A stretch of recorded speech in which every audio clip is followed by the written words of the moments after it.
दोस्तों, स्वागत है एक बार फिर से आपके अपने चैनल कैवल्य क्लासेस में। और आज हम लोग पढ़ेंगे परसेंटेज का पहला भाग। इसके पहले आप लोगों को नंबर सिस्टम, दशमलव भिन्न पढ़ा दिया गया है। अगर नहीं देखे हैं तो आप लोग इसको जाकर ज़रूर देखें, डिस्क्रिप्शन में इसका लिंक हम डाल देंगे, ठीक है ना। तो परसेंटेज इसे कहते हैं प्रतिशत। प्रतिशत किसे कहते हैं? इसको दो तीन तरीके से हम लोग कह सकते हैं कि प्रतिशत वह भिन्न है जिसका हर 100 होता है। क्या बोलें? प्रतिशत वह भिन्न है, प्रतिशत वह भिन्न है जिसका हर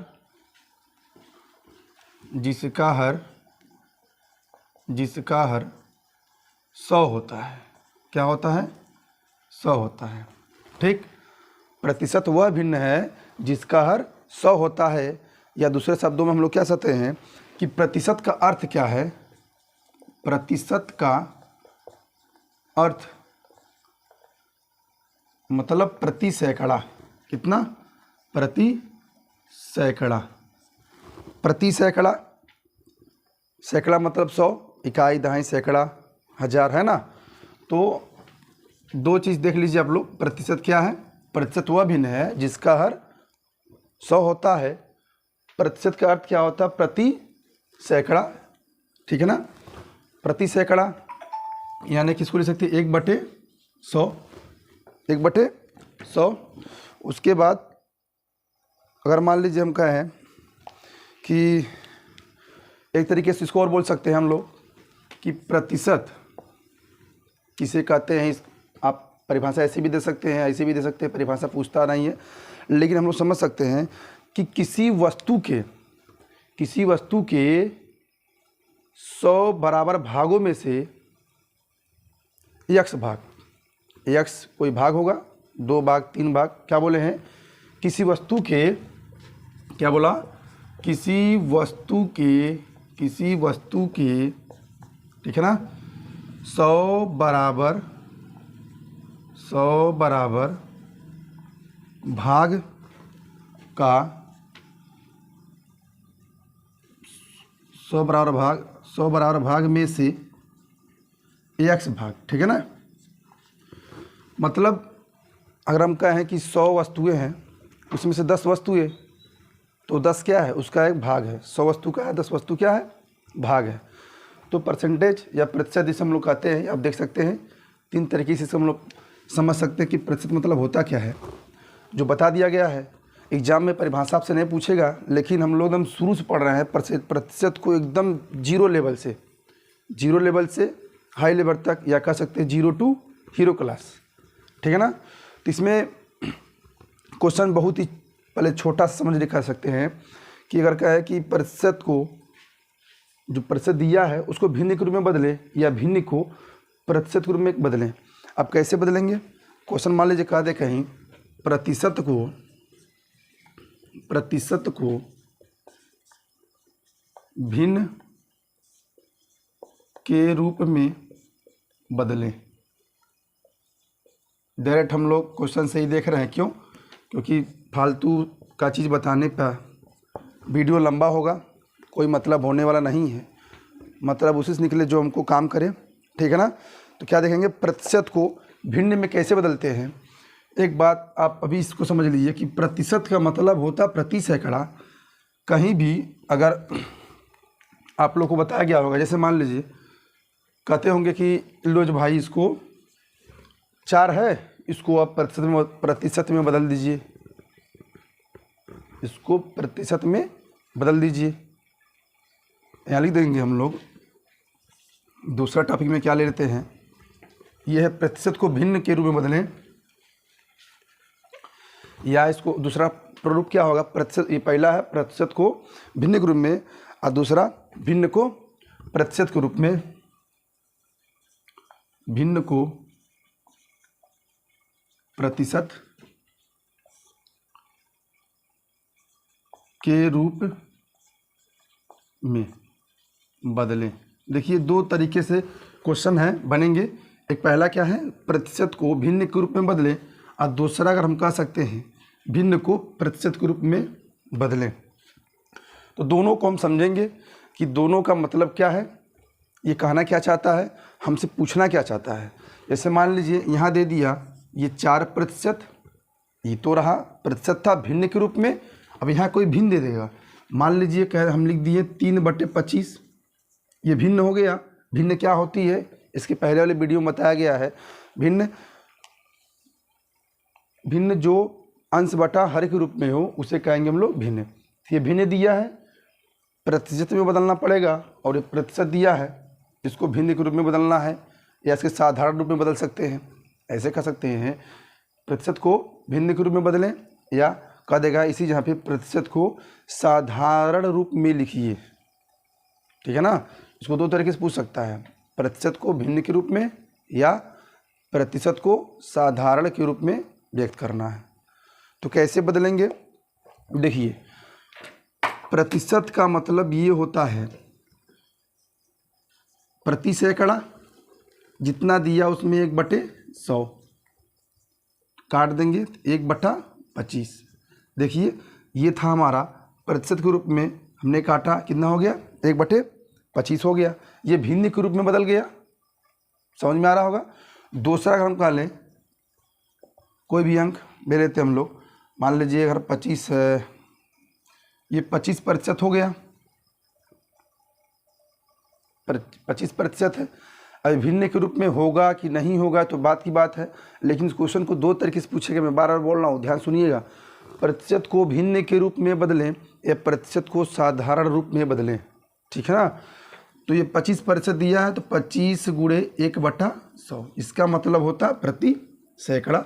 प्रतिशत का मतलब तो 25 कम 25, 25 चौका 100, ये मेरा हो गया भिन्न के रूप में, ये भी हो गया, अब भिन्न के रूप में ये भी हो गया। उम्मीद है समझ में आ रहा होगा। प्रतिशत को भिन्न के रूप में बदलें हमने सीखा। और एक तीसरा आपको देता हूं मैं, मान लीजिए जिसके यहाँ पे दे दे आपको 40%, क्या दिया 40%। अब बाज़ार में कुछ सामान लेने जाते होंगे तो वहाँ लिखता होगा कि 30% आप, 40% आप। अभी बताया जाएगा कि वो होता क्या है। तो 40% मतलब 40 गुणे 1/100, इसको काट दिया गया, 2 दूना 4, 2 पचे 10, ये भिन्न के रूप में 2/5 हो गया। तो ये जितने 3% हमारे हैं, ये प्रतिशत को भिन्न के रूप में कैसे बदलते हैं हमने अभी सीखा। उसके बाद भिन्न को प्रतिशत के रूप में बदलें। अब भिन्न हमसे दे देगा कोई, ये कह देगा कि इसको प्रतिशत के रूप में बदलिए। तो कैसे बदलेंगे, देखिए बहुत जगह देखें कि लोग क्या करते हैं, लो भाई 100 से गुणा कर दो। गलत है, 100 से गुणा नहीं करते हैं। गुणा तो होता है लेकिन 100 से गुणा नहीं होता है। यहाँ कहेंगे 100% से गुणा करने पर, 100% से गुणा करने पर, ये ध्यान दीजिएगा।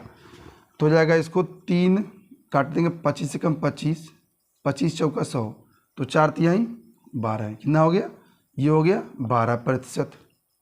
दूसरा मान लीजिए हम दे दें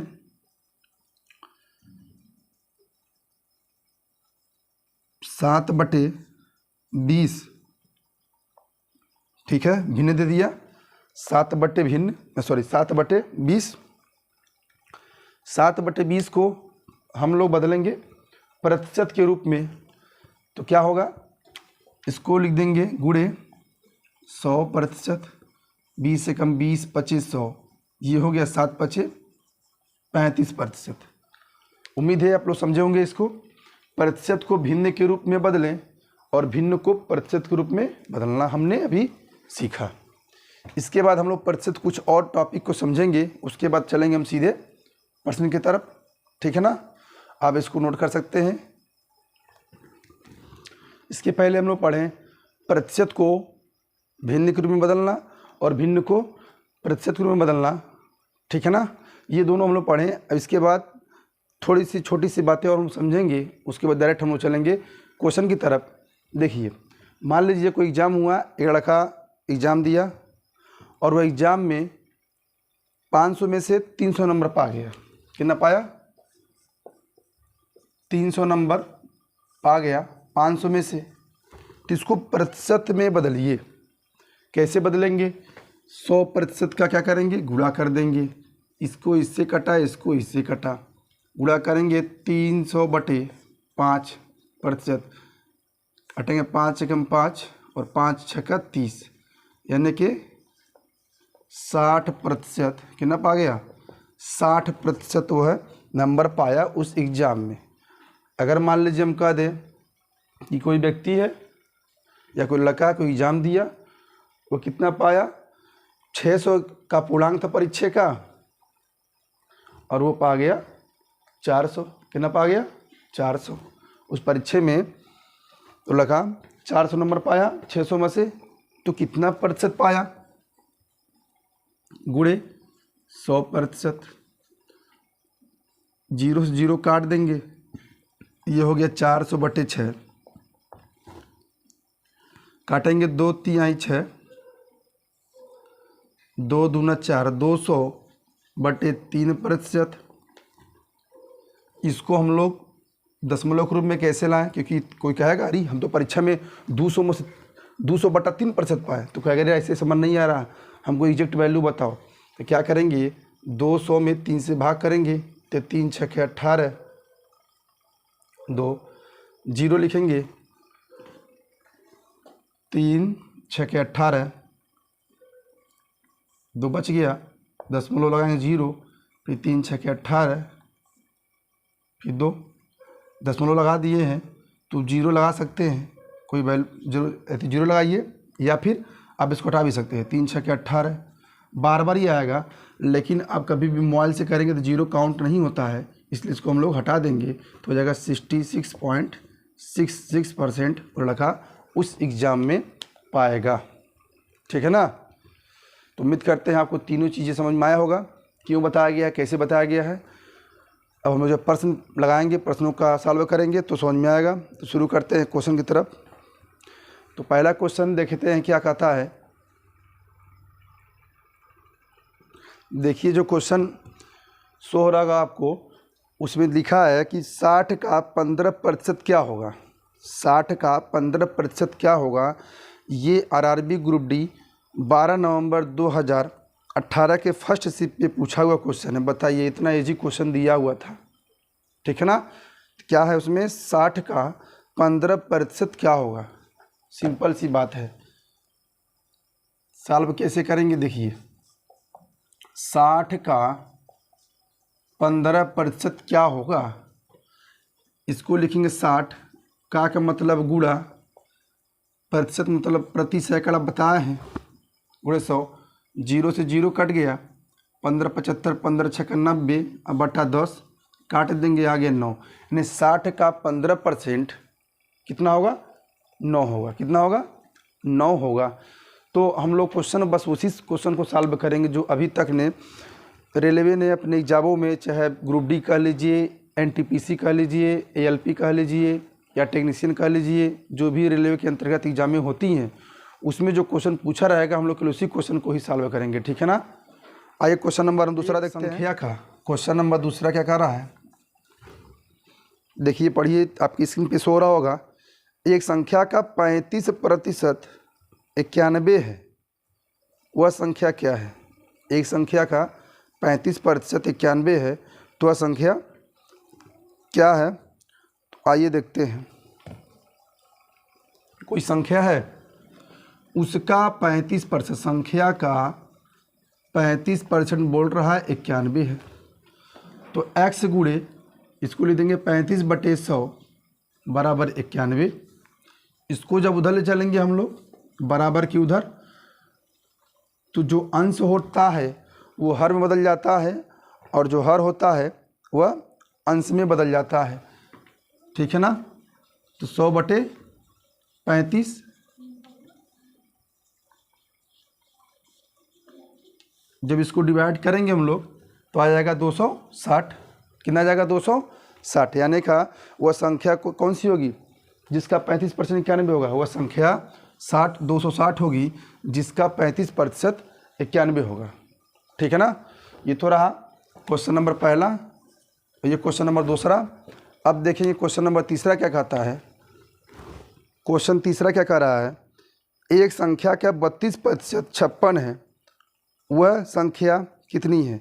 ये भी आरआरबी ग्रुप डी 1 अक्टूबर 2018 के फर्स्ट शिफ्ट में पूछा हुआ क्वेश्चन है। ठीक है ना, कई सारे छोटे छोटे क्वेश्चन को बता रहे हैं, क्योंकि देखिए छोटा क्वेश्चन तो भले ही है क्योंकि एग्जाम में पूछा हुआ है। ठीक है ना, तो क्वेश्चन में क्या कहा कि एक संख्या का 32% 56 है, वह संख्या कितनी है, मतलब उसमें से कौन संख्या हो सकती है। आइए देखते हैं। मान लीजिए x कोई संख्या था, x का 32% बोल रहा 56 है, x का 32% कितना बोला 56 है, तो कैसे बदलेंगे, का मतलब हो जाएगा गुणा और 32% का मतलब 32/100 बराबर जब उधर ले जाएंगे तो जो हर होता है वो अंश हो जाता है। जब इसको सॉल्व करेंगे हम लोग तो आ गया 175, कितना आ गया 175, सॉल्व कर लीजिएगा, काटने उठने वाला गुणा भाग करना, तो 175 वह संख्या है जिसका 32% कितना होगा 56 होगा। ठीक है ना। अब हम लोग देखेंगे कि प्रतिशत में वृद्धि और प्रतिशत में हानि वाले प्रश्न का अध्ययन करेंगे। अब हम लोग चलते हैं क्वेश्चन नंबर 4 की तरफ। क्या होता है, प्रतिशत में वृद्धि की जाए या प्रतिशत में कमी की जाए। ठीक है ना। चौथा नंबर क्वेश्चन हम लोग का रहेगा प्रतिशत पर आधारित प्रश्न।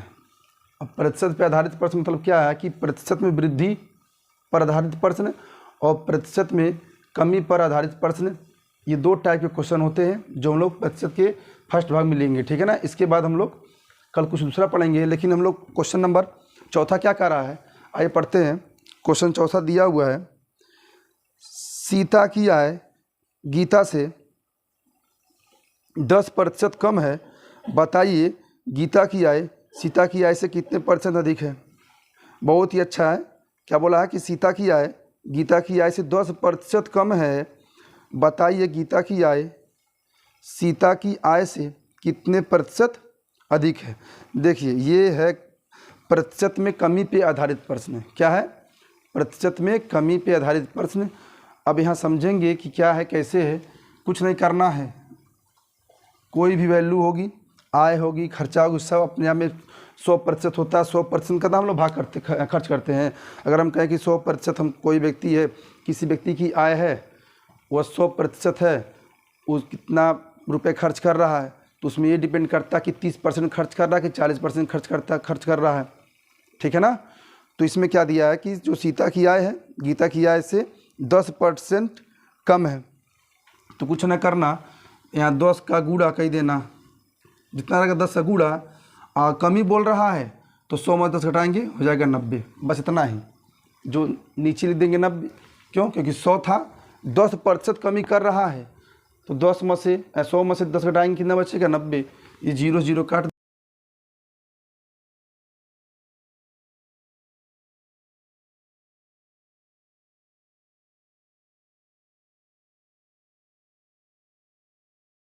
भिन्न क्रम बदल सकते हैं, 11 सही 1/9%।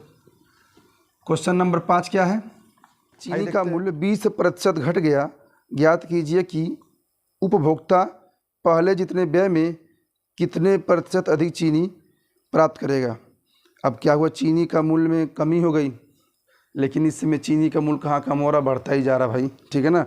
तो कुछ नहीं करेंगे, बस इसमें भी वही काम करेंगे। मान लीजिए 100 था, चीनी के मूल्य में 20% की कमी की गई। कमी को लिखो नीचे, क्योंकि कमी कोई सर पे नहीं रखना चाहता, हमेशा कमी कहाँ रहेगा, नीचे रहेगा। ठीक है ना। तो 100/20 क्यों हुआ, क्योंकि 100 हमने माना था कि चीनी का मूल्य 100% था, 100 था। कुछ भी मान के लगाएंगे हम लोग, 100 मान के लगाएंगे तो इजी होगा सवाल, एक्स वाई जैसे मानेंगे तो गलती हो जाएगा। ठीक है ना। तो 100 था, 20% कमी हुआ, 20 में से घटा देंगे, अगुड़े 20 यहाँ लिख देंगे, तो ये देखो 20 से कम 0 0 कट गया, 2 चौके 8, यानी कि 100/4, इसको प्रतिशत से बदल दीजिए, प्रतिशत। ठीक है ना। 4 से 100 में भाग करेंगे तो हो जाएगा 25%। ये तो था प्रतिशत में कमी के अनुसार क्वेश्चन। अब हम लोग क्वेश्चन नंबर 6 क्या कहता है देखते हैं। 6 क्या कह रहा है कि राम की आय श्याम की आय से 20% अधिक है, ज्ञात कीजिए श्याम की आय राम की आय से कितने % कम है। अब देखिए यहाँ वृद्धि हो रही है, क्या हो रही है, वृद्धि, तो कुछ नहीं करेंगे, जैसे पहले लगाएं सेम वैसे ही लगाएंगे। 100 लिखेंगे ऊपर, कितने प्रतिशत की वृद्धि हो रही है? 20% की वृद्धि हो रही है। 100 था 20 की वृद्धि करेंगे, 100 था 20 की वृद्धि करेंगे तो हो जाएगा 120। कितना हो जाएगा? 120। ये जिससे ये कटा, 2 छक्के 12, तो 100/6, ठीक है ना, प्रतिशत काट सकते हैं इसको। 2 तिहाई 6, ये 50 हो गया, तो 50/3%। मिश्रित भिन्न के रूप में लिखेंगे 16 तिहाई 48 और 2/3% भैया। क्वेश्चन क्या है, ठीक है ना। 7वां नंबर, खाद्य सामग्री का मूल्य 10% बढ़ गया। ये तो डेली पैसा बढ़ रहा है, महंगाई डेली बढ़ रही है, क्वेश्चन भी महंगाई बढ़ गया भाई। खाद्य सामग्री का मूल्य 10% बढ़ गया, उपभोक्ता खाद्य सामग्री का प्रयोग कितने प्रतिशत कम कर दे कि इसका खर्चा ना बढ़े? महंगाई होगा तो खर्चा कैसे आदमी समझ बूझ के ही नहीं करेगा भाई, ठीक है। तो खाद्य सामग्री का मूल्य 10% बढ़ गया, तो उपभोक्ता खाद्य सामग्री का कितने प्रतिशत कम कर दे कि उसका खर्चा ना बढ़े, ठीक है ना। देखिए अब 10% वृद्धि हो रहा है खाद्य पदार्थ में, तब बताइए जब कोई सामान महंगा होगा तो अब खाना कम नहीं खाएंगे, तो खाना कम खाएंगे। अगर कहीं कमी नहीं हुआ रहा खाद्य पदार्थ में तो क्या होता है भाई, खा पी के मोटा जाएंगे पूरा बढ़िया से। तो क्या हुआ है कि खाद्य पदार्थ में 10% की वृद्धि हो रहा है, तो उपभोक्ता क्या कर रहा है? खाने में कमी कर रहा है। और खाने में कमी नहीं करेगा, अगर जो वृद्धि जो है वही कमी हो जाए, कोई बाज़ार में सामान रहता है सस्ता रहता भाई, उठा ही लो खूब ढेर के, ठीक है ना। तो क्वेश्चन में क्या है कि कोई खाद्य पदार्थ है जिसमें 10% की वृद्धि हो रही है, लेकिन जो खाने वाला है वह व्यक्ति अपनी खपत में कमी कर रहा है। कितना % कम करेगा समझते हैं, लिख देंगे 100। कोई भी अपने आप में कोई भी वस्तु हो, कुछ भी हो, 100 रहेगा, दिमाग में फिट कर लीजिए, गुणे 10, क्योंकि 10% की वृद्धि हो रही है, बटे 110। ये से कट गया, प्रतिशत में बदलना है तो आप लगा सकते हैं इसको, ठीक है ना। 100/11% डिवाइड करेंगे तो 11 9 99, और